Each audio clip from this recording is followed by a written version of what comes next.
కదా. వైఎస్ఆర్సీపీ గవర్నమెంట్లో కూడా టీడీపీ చైర్మన్స్ చాలా దగ్గర ఉన్నారు, చాలా జిల్లాల్లో ఉన్నారు. నేను పేర్లు ఇప్పుడు చెప్పడానికి ఇష్టపడను, కానీ ఎవరిని కూడా ఏమీ డిస్టర్బ్ చేయలేదు, ఏం మాట్లాడలేదు.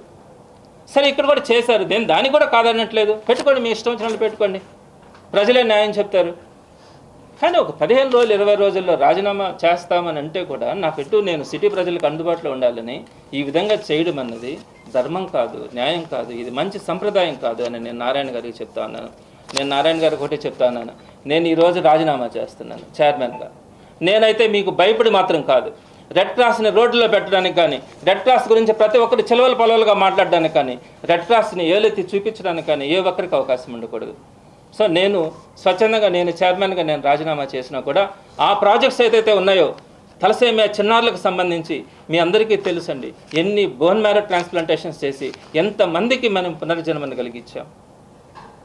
ఈరోజు వాళ్ళందరి కోసం 20 బెడెడ్ క్లినిక్ కడతా ఉన్నాం, ఒక బ్యూటిఫుల్గా కడతా ఉన్నాం. బ్లడ్ బ్యాంక్ని అద్భుతంగా రెనోవేట్ చేయబోతా ఉన్నాం. స్పాస్టిక్ సెంటర్కి ఒక మంచి ప్లే గ్రౌండ్ని రెనోవేట్ చేస్తూ ఉన్నాం. 20 డేస్లో వాటన్నిటిని పూర్తి చేయాలి. నాకు సంబంధించి నేను ఫుల్ టైమ్గా దానికి సంబంధించి అవన్నీ కంప్లీట్ కావడానికి, దానికి ఏదైనా ఆర్థిక సాయం కానీ ప్రతి ఒక్కటి కూడా నేను కంప్లీట్ చేస్తాను.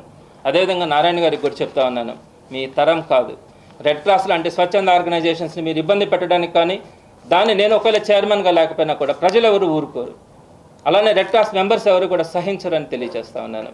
తప్పకుండా మేనేజింగ్ కమిటీతో పాటు నేను నడుస్తాను.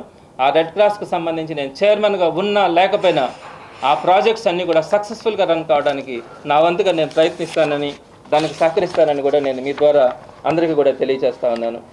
ఇవి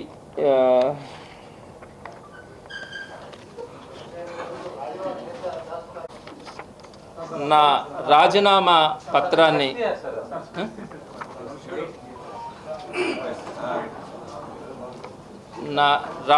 పత్రాన్ని చైర్మన్గా నేను రాజీనామా చేస్తున్నట్టుగా దీన్ని మేనేజింగ్ కమిటీకి ఈరోజే సబ్మిట్ చేయడం జరుగుతుంది. ఆ తర్వాత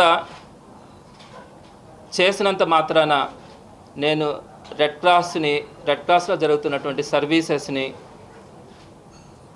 నా మనస్సాక్షిగా నేను కొనసాగిస్తాను అని మీ ద్వారా అందరికీ కూడా తెలియజేస్తా ఉన్నాను.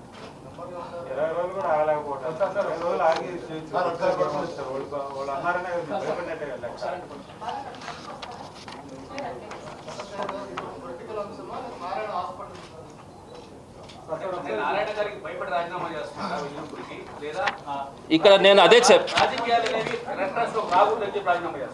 నేను ఇక్కడ 2 పాయింట్స్ చెప్తున్నాను. ఆయన పొలిటికల్గా నా మీద ఏం తీసుకున్నా ఏం చేసినా నేను భరించడానికి